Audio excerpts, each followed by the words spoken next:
Hi hello வணக்கம் students. நான் உங்கள் ஆரம் டியூட்டர். இன்றைக்கி நம்ம யூனிட் 1 பார்க்க போகிறோம் சயின்ஸில். யூனிட் 1 எனது லாஸ் ஆஃப் மோஷன். அதாவது இந்த லெசனில் மெயினாகவே மோஷன் தான் வரப்போகுது. ஃபுல்லாகவே மோஷன் அதோட லாஸ். நீங்கள் மோஷன்னா வேறு ஏதாவது நினச்சிக்காதீங்க. மோஷன்னா மூமெண்ட்ஸ், அதுதான் மூமெண்ட்ஸ்னால் தான் மோஷன் அர்த்தம். ஓகேவா?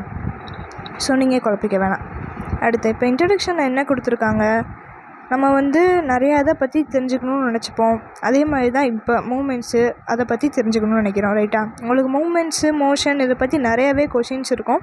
அதாவது நம்ம எப்படி நகருது, எல்லாமே எப்படி மூவ் ஆகுது, எப்படி அது ரெஸ்ட்டுக்கு வருது, அதாவது எப்படி நார்மல் ஆகுது, இந்த மாதிரி நிறையா கொஷின்ஸ் இருக்கும் இல்லையா? நீங்கள் முன்னாடி கிளாஸஸ்லாம் நிறையாவே இதை பற்றி படிச்சிருப்பீங்க. நீங்கள் என்னென்ன படிச்சிருப்பீங்க? Linear motion, circular motion, oscillatory motion, இந்த மாதிரி நிறையா படிச்சிருப்பீங்கல்ல. இந்த மாதிரி இதெல்லாம் நீங்கள் படிச்சதை பற்றி, மோஷன்ஸை பற்றி உங்களுக்கு ஒரு நல்லா புரிஞ்சிருக்கும். டிஸ்பிளேஸ்மெண்ட், வெலாசிட்டி, ஆக்சலரேஷன் இதை பற்றிலாம் நீங்கள் படிச்சிருப்பீங்க. அதே கொஞ்சம் ஒரு ப்ரீஃபாக படிச்சிருப்பீங்க. இந்த யூனிட்டில் நம்ம மோஷன்ஸை பற்றி தான் மெயினாக படிக்க போகிறோம். அதாவது investigate the cause of motion. அதாவது மோஷன், மூமெண்ட் எப்படி நடக்குது, அதோட காரணம் என்ன, அதுதான் இந்த லெசனில் நம்ம பார்க்க போகிறோம். when a body is at rest starts moving a question arises in our mind. அதாவது ஒரு பாடி இப்போ ரெஸ்ட்டில் இருக்குன்னா, ரெஸ்ட்டுன்றது என்னன்னு சொல்கிறாங்கன்னா, ஒரு பாடி சும்மா அசையாமல் இருக்கிறது, அதுதான் ரெஸ்ட்டுன்னு சொல்கிறாங்க. ஸ்டார்ட் மூவிங் இல்லாட்டி நகரும் போதோ இந்த கொஷின் நம்ம மைண்டுக்கு வரும். என்னது? What causes the body to move.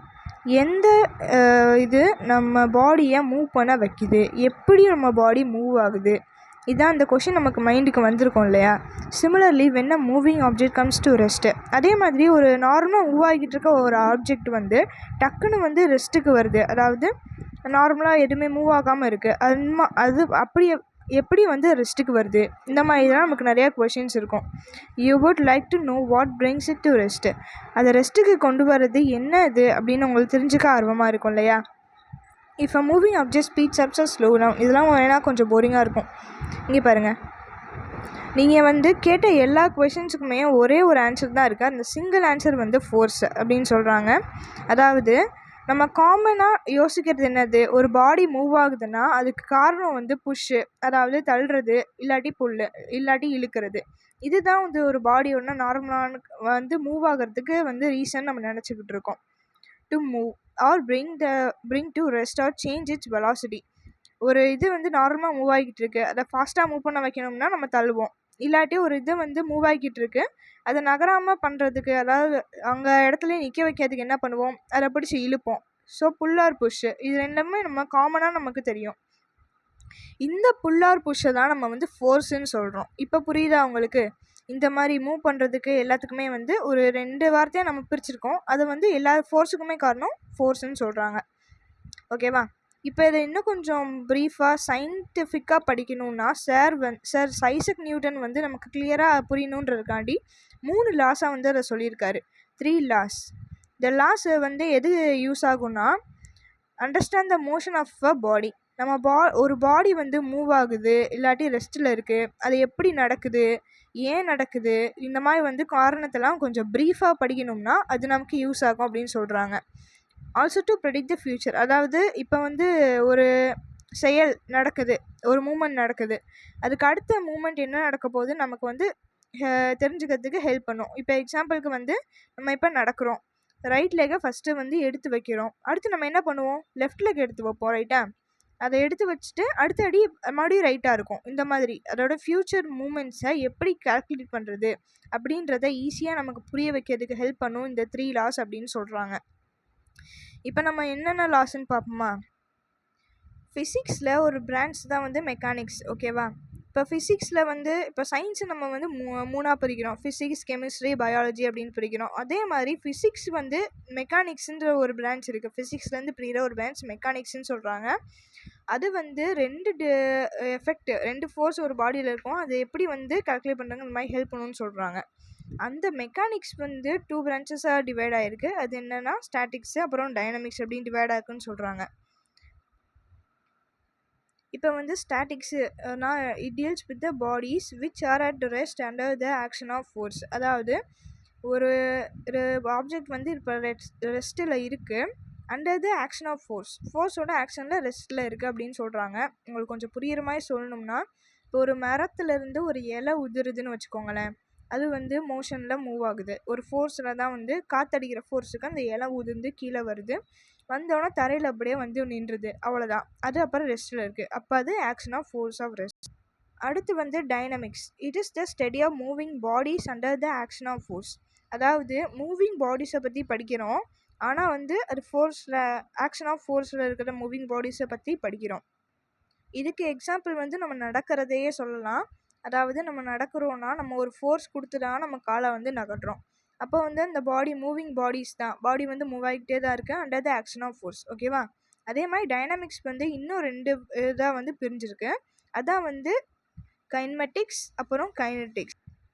அடுத்த டாபிக் பாருங்கள், ஃபோர்ஸ் அண்ட் மோஷன். இதில் வந்து அரிஸ்டோட்டல்ன்ற க்ரீக் ஃபிலாசபர் என்ன சொல்கிறாருன்னா, நம்ம எர்த்தில் நேச்சுரலாக நடக்கிறதுல வந்து ரெஸ்ட்டுன்னு சொல்கிறாங்க. எர்த்தோட நேச்சுரலான ஸ்டேட் வந்து ரெஸ்ட்டு, பாடிஸ் அண்ட் ரெஸ்ட் அப்படின்னு சொல்கிறாங்க. அதாவது he started that a moving body naturally comes to rest without any external force of the force. நம்ம எந்த ஃபோர்ஸுமே கொடுக்காம ஒரு பாடி வந்து நேச்சுரலாகவே ரெஸ்ட்டில் வந்து நிற்கும். அதுதான் வந்து எர்த்தோட நேச்சுரலான ஃபோர்ஸ்ன்னு சொல்கிறாங்க. பொதுவாக வந்து எர்த்தில் இருக்கிற எதுக்குமே வந்து நம்ம ஃபோர்ஸ் கொடுக்க வேண்டிய அவசியம் இல்லை. அதுவாக வந்து மோஷன் ஆகும், அதுவாக வந்து ரெஸ்ட்டு மறுபடியும் வந்துடும். நம்ம எதுவுமே பண்ண தேவையில்லை. அந்த மாதிரி மூமெண்ட்ஸ் வந்து நேச்சுரல் மோஷன் அப்படின்னு சொல்கிறாங்க. அது வந்து ஃபோர்ஸ் இண்டிபெண்ட்டு, நம்ம ஃபோர்ஸ் கொடுக்க வேண்டிய அவசியமே இல்லை அப்படின்னு சொல்கிறாங்க. He also proposed that a force push or pull is needed to make the bodies to move from their natural state. அதே மாதிரி அவர் இன்னொன்று என்ன சொல்கிறாருன்னா, ஒரு பாடியை வந்து அதோட நேச்சுரலான ஸ்டேட்லேருந்து மூவ் பண்ணுறதுக்கு ஒரு புஷ் இல்லைன்னா புல் கண்டிப்பாக வந்து வேணும் அப்படின்னு சொல்கிறாரு. அது ரெஸ்ட் ஸ்டேட்லேருந்து மோஷன் ஸ்டேட்டுக்கு கொண்டு வரதுக்கு.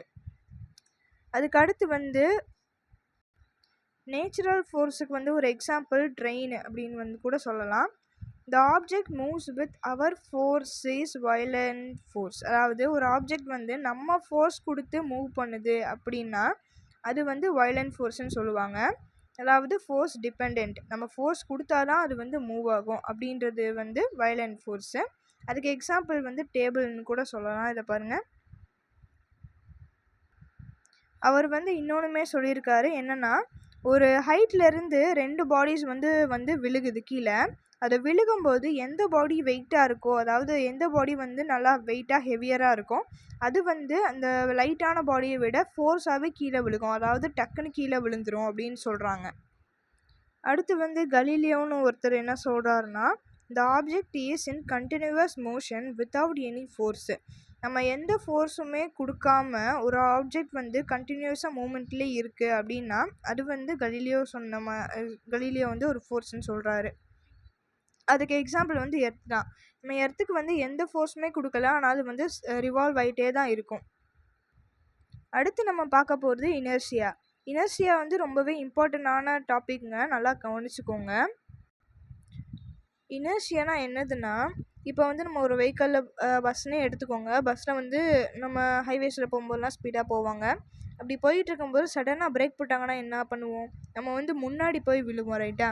நம்ம பாடி வந்து முன்னாடி வந்து குனிவோம், அதாவது முன்னாடி போய் விழுந்துருவோம். அதே மாதிரி நம்ம ரெஸ்ட்டில் இருக்கும்போது, அதாவது பஸ் ஸ்டாப்பில் நின்றுக்கிட்டு இருக்கு அப்படின்னா டக்குன்னு வந்து எடுக்கிறாங்க பஸ்ஸை. அப்படி எடுக்கும்போது என்னாகும், நம்ம பின்னாடி போவோம். இந்த மாதிரி இதான் சொல்கிறாங்க. நம்ம வந்து இப்போ கண்டினியூவாக ஒரு ரெஸ்ட் பொசிஷனில் இருக்கோம்னா நமக்கு ஒன்றுமே தெரியாது. சடனாக மோஷன் பொசிஷனுக்கு போகும்போது நமக்கு ஒரு ஜெர்க்கு தெரியும். அதே மாதிரி தான் மோஷனில் இருக்கும்போது ஒன்றும் தெரியாது, டக்குன்னு ரெஸ்ட்டுக்கு போகும்போது ஒரு சடனாக இது தெரியும். அதுதான் இனர்ஷியான்னு சொல்கிறாங்க. This is known as inertia. அதை இவங்க எப்படி சொல்லியிருக்காங்க